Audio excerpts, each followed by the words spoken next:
Hello, America. As you may have heard, we were found not guilty of breaching the peace of the city of Dearborn. Turns out that having a peaceful discussion in public just isn't a crime in the United States. The prosecution tried to argue that we were inciting a riot, that we were blocking pedestrian traffic flow, and that we were a threat to public safety. Fortunately, the jury saw through all of that. Our video footage exposed quite a few lies during the trial. After the trial, it was interesting to see the response of Dearborn Mayor John O'Reilly. Did he apologize for the treatment we received in his city? No. He continues to condemn us. In fact, he continues to deceive people with respect to our ministry. In an article for the Detroit Free Press, the mayor said, "It's really about a hatred of Muslims. That is what the whole heart of this is. Their idea is that there is no place for Muslims in America. They fail to understand the Constitution." The Constitution? What's that, Mayor O'Reilly? Didn't think they taught you that one in Evil Mayor School. I don't know if the mayor has noticed, but we haven't been saying much about the Muslims of Dearborn. The only Muslims we've spent much time talking about were the security guards who physically attacked us last year for recording a peaceful discussion in public, and Amal al-Islami, a Muslim woman who joined Roger Williams in lying about us in an attempt to get us arrested this year. The bulk of what we've said in our videos has been about the Dearborn Police Department, the Chief of Police, the Mayor, and Roger Williams. Not a lot of Muslims on that list. So what's Mayor O'Reilly basing his claims on? Is he saying this based on our video footage of the festival? Let's take a look. The mayor says that these Act 17 guys hate Muslims. Perhaps that's why Nabil said at the festival,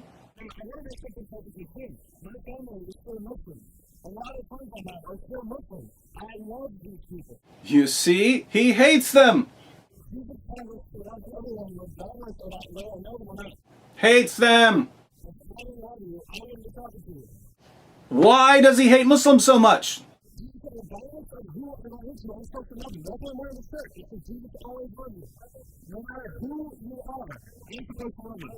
Obviously, Nabil has a major problem with the Muslim community. What a bigot! He's just trying to make Muslims look bad. Are you sure, Nabil?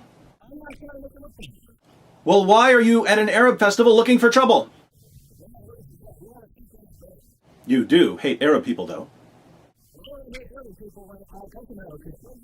Nabil's Pakistani, but his last name is Qureshi, which means that his family line ultimately goes back to the Quraysh tribe, Muhammad's tribe, which was Arab. How can he have so much hatred for his own people?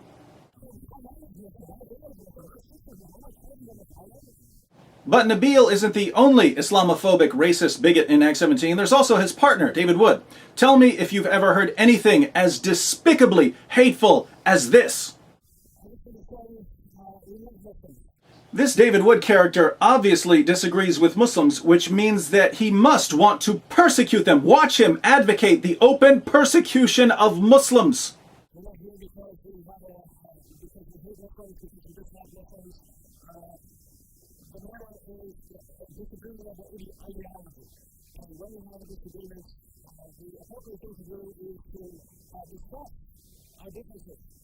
Since these guys obviously hate all Muslims and want to see them persecuted, they must believe, as Mayor O'Reilly says, that there's no place in America for Muslims. I bet they advocate expelling all Muslims from America. There are people in the United States who don't want Muslims here, who don't want Muslims, they say Muslims go home. We're not a Muslim. I want, more than anyone in the world, I want Muslims to come to America so they can see the difference between a culture that allows oppression of disbelievers, oppression of women, subjugation of the prophet, killing of apostles, to see what life is like when those people are protected, when women are protected from being beaten by their husbands, when people who want to leave Islam for another religion are protected. I want them to see this. Are these guys really saying that Muslims and non-Muslims should get together and discuss their differences? Someone needs to lock these guys up. That's Nabil. Don't forget David.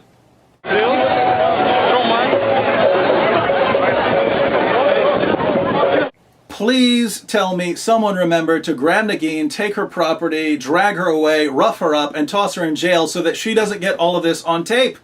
And right over here for me, please. Stop touching me!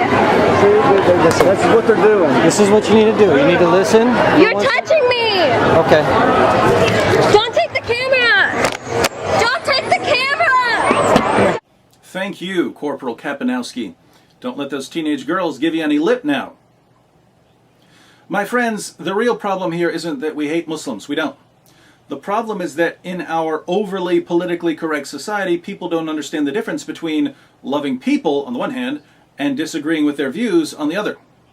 Nabil and I were best friends throughout college. This was when he was still a Muslim. We argued all the time. He argued that Christianity is false and that I should convert to Islam.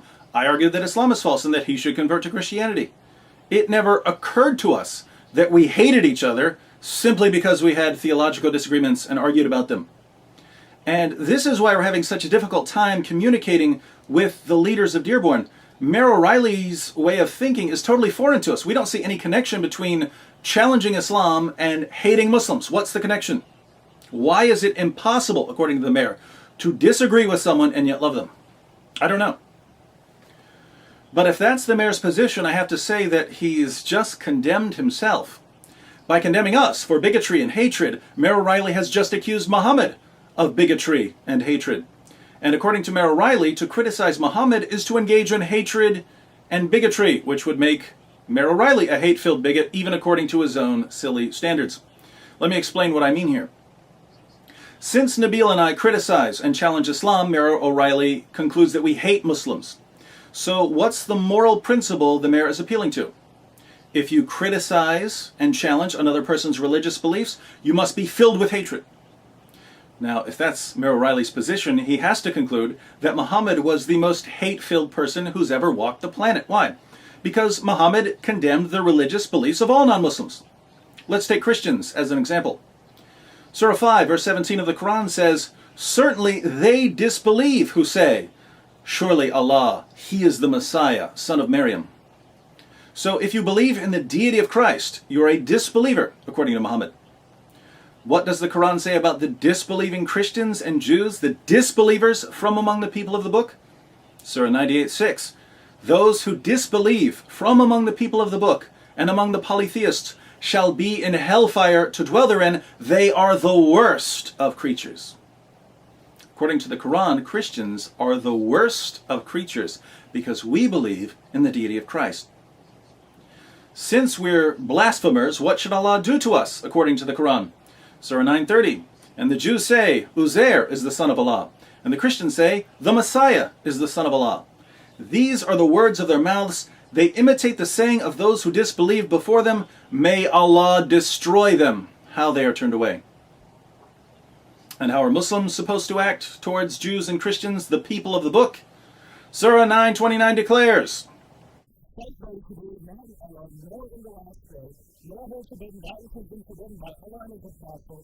and do not accept the origin of the truth from among the people of the book until they prove to you with more instruments than he himself could do.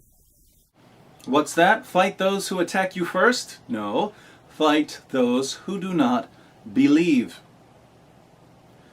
Mayor O'Reilly calls us bigots because we challenge Islam. Well, Muhammad challenged Christianity and Judaism and paganism, which makes Muhammad a bigot, according to Mayor O'Reilly.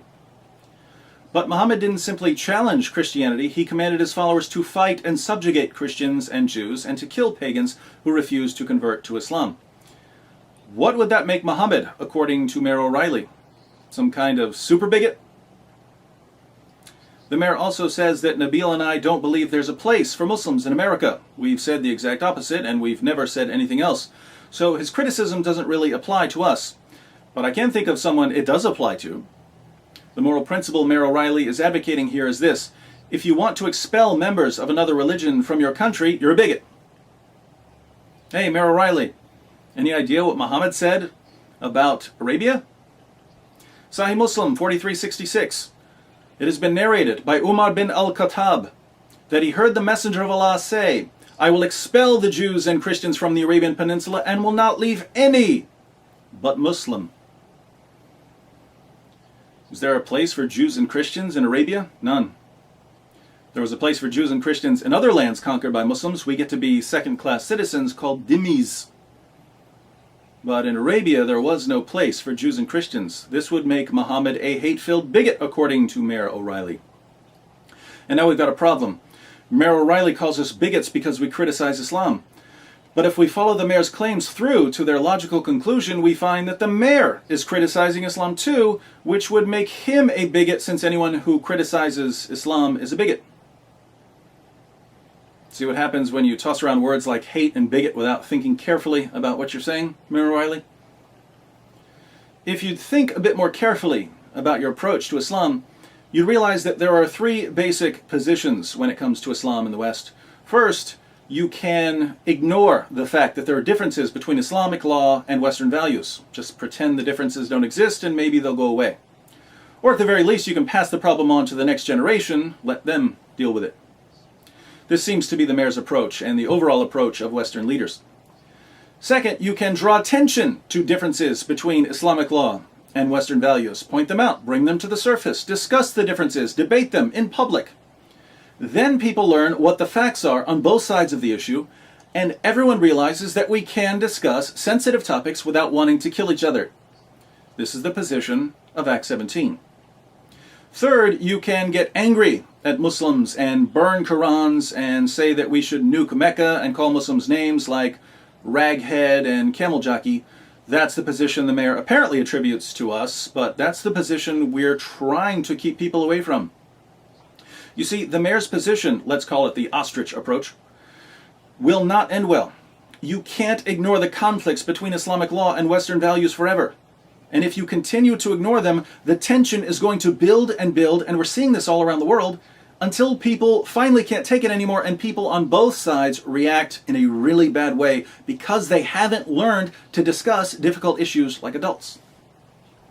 Our approach is to bring the issues to the surface and to address them.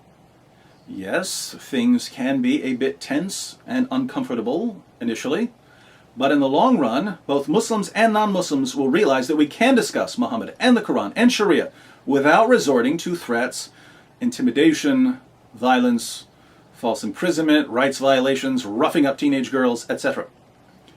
Three approaches, ladies and gentlemen. Take your pick. We've taken ours, and we stand by it. Now, I suspect that Mayor O'Reilly will continue his campaign of deception and misrepresentation. Perhaps he thinks it will help him win votes in Dearborn.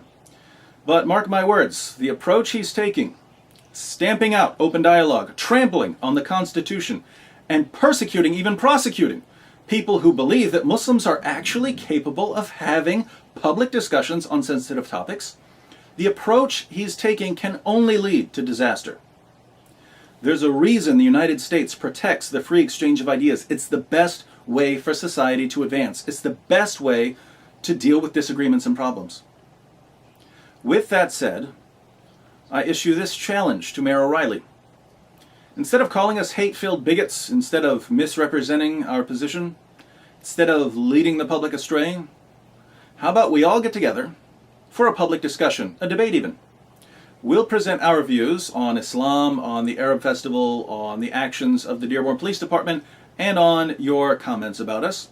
And you can present your views on all of these issues. We'll go back and forth for a few hours. Then the audience can make up their minds based on a fair and open discussion. That's how we do things. Last year, Mayor O'Reilly, you had a meeting about us, and we weren't invited. How about having another meeting, one we're allowed to attend? Ball's in your court, Mayor.